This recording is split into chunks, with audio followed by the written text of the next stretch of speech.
Okay. So this is the write-up. I'm gonna post this later on after this quick demo of the write-up. So the Easy 2, we're gonna assume we passed Easy 1, which was getting an admin user using what's the word? God damn, forgetting words. When we use try to exploit the service exploit. So we assume we have done Easy 1. So back to Easy 2. It says now we are one of the admins and we need to get the NTLM hash of the admin user itself.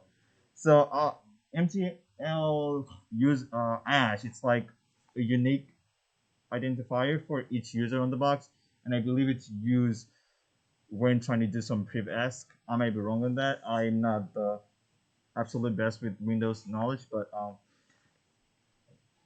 with that, what we can do is there's a tool out there called Mimikatz. A lot of the Windows people will know that Mimikatz is really useful for trying to get any kind of beautiful information about your system.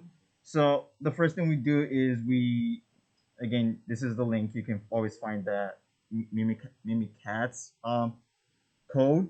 It's open source. You can read it if you want to try to understand how exactly it works. So you can get that. Oh my god. Yep. 1 second.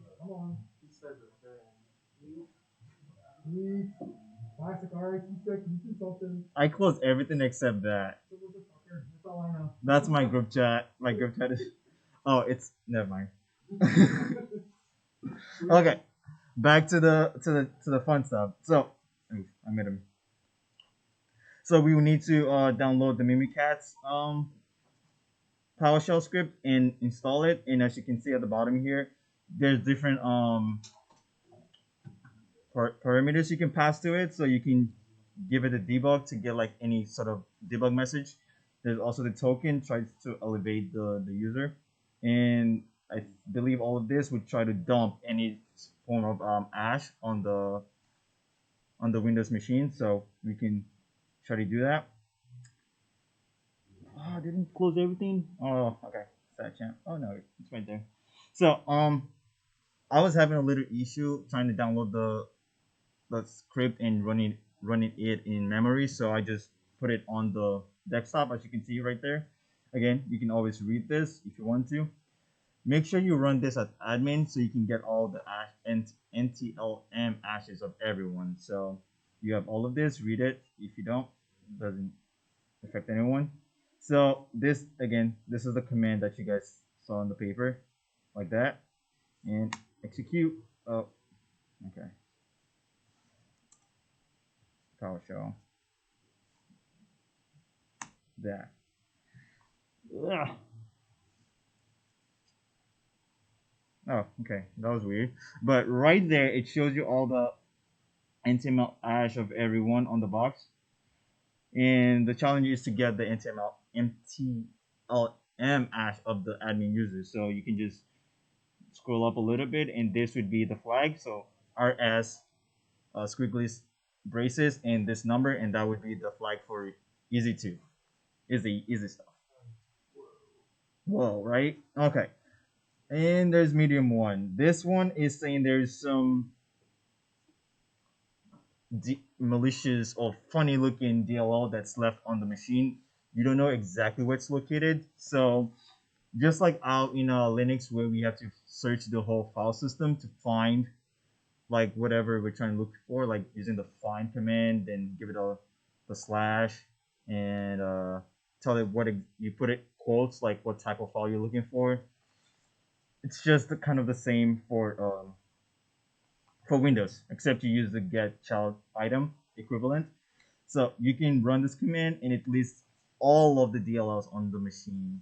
This one just lists out the first 30, but if in your case it doesn't show in the first 30, you can always just show all of it. You can then go through all of it, which is going to be a lot, and try to find any funny looking DLL names. But in our case, we're at the bottom. It's located in the program files, common files, Microsoft shared, and that directory. So we can just go in there. Can go there, there, there, there. there, there, and we see this lovely name called Easy Clap. Easy Clap. I This is not by me. This is from, I believe, to either Troy wrote this or Scott. So it's Scott. Troy. Okay. The previous tech lead wrote this beautiful DLL. So yeah. So we have a DLL. What do we do next? This kind of it kind of wants you to do some kind of reverse engineering just to see how it works. So there's a tool, DNS Spy. It is a debugger and an assembly editor. So you can download that from GitHub. In our case, I already downloaded it. It's right there, and you run it. And this will kind of give the equivalent source code of the DLL. So in C plus or C sharp, one of the C's. I don't know what Microsoft uses. So no, well, it's right there. But when you import the DLL, it just you see it right there, and you can kind of just go through it and try to read how the DLL is created. So there's the PE editor. So if you want to do some PE other stuff, like try to see what like the entry point, just things about the PE editor, you can always go through that. So the text, the text, and all this fun stuff, you can always go through that.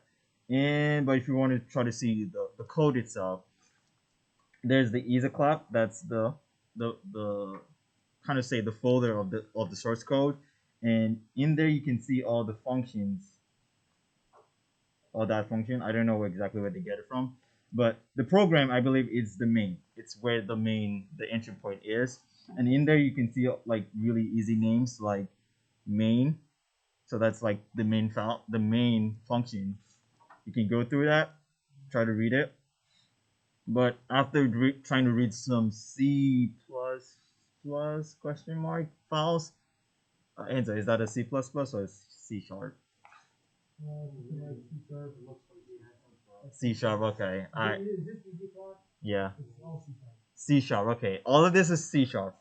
And as you can see, you read all of this, and as you go on, you can click on the setup, nothing, test config, nothing, callback. Well, you can see that it has, it's trying to connect to that server right there, the C2.RIT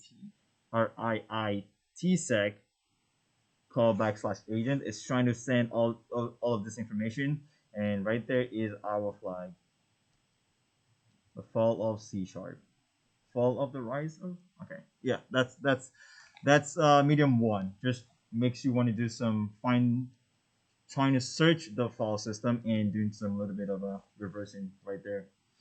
And the last one is you want to get more privileges. As Windows, in Linux, where you just have regular users, then root, just like easy escalation. On Windows, it's not the same. There's multiple groups, and multiple groups have different privileges to do certain things. There's the administrator. There's a system. I believe system is like the number one. It's the top, right? And there's the local service, trusted installer, and all that stuff. There's just so many. Um, so the goal is to find the trusted installer SID. It's not similar to NTLM hash, but it's just another way to identify certain groups or users. Question mark. So there's two ways to find this. There's using PowerShell. Well, yeah, both of them are using PowerShell. I think this is Miracats. But in our case, we are going to try to compute the hash itself. Again, there's links. You can always just look this up and find how to find a trusted installer SID. But in our case, we are just going to pretend to write all of this beautiful PowerShell code. I don't know how it works. There's always Google to explain it to you. And yeah, so you have it there, and what you have to do now is just 1 second. I gotta. Okay. After that, you just have just your PowerShell script and just run it. And right there, the S1580 yada yada numbers, that would be the flag. Oh yeah, this would be the flag for medium two. Uh, yeah, that is medium two. It's also kind of straightforward, just trying to find the trusted installer SID. And the last part, I did say I was not going to talk about it, but I can just give you a quick overview of it. So now we again, it's still on the path of trying to pivot to the top, become the 1% of the 1%, take down the whole universe, yada yada, fun stuff like that. What we can do, just like how sudo works, where you can pretend to be some user for a certain amount of time, we can also try to get the token of the admin user to become the admin user. And again, I'm not gonna go through this because this is actually a lot of coding, and we don't want to watch me code for X amount of minutes because it's terrible. But yeah, there's a link right there. I have it right here. This page, this was the inspiration for the challenges. You can read through it, and at the end of it, you would magically become the system, because so you went from becoming RIT user to becoming a Zone user, which was part of the admin, and from there you try to find the SID of the trusted installer, which I and from there you become the system, which is the root of Windows. I think so. I believe it is the root of Windows. And yeah, that's how this week's or last week's challenge was supposed to go. Only one person was able to get to this part of the challenge, so thank you for attempting to get to that point. Because most people just stop after easy two. Makes me sad. Uh, yeah, and that's this week's challenge or last week's challenge, and hopefully some people, at least everyone, attempts to do the this week's challenge. It doesn't seem really hard. It's just doing some research and writing like a half a page paper. You're fine. So yep, that's it for me. You probably get back again in like 2 hours or so. I'm always talking. So Akuna Matata. Goodbye.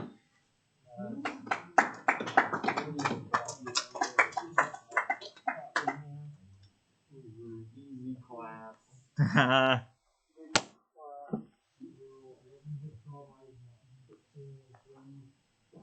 Withdraw Bitcoin.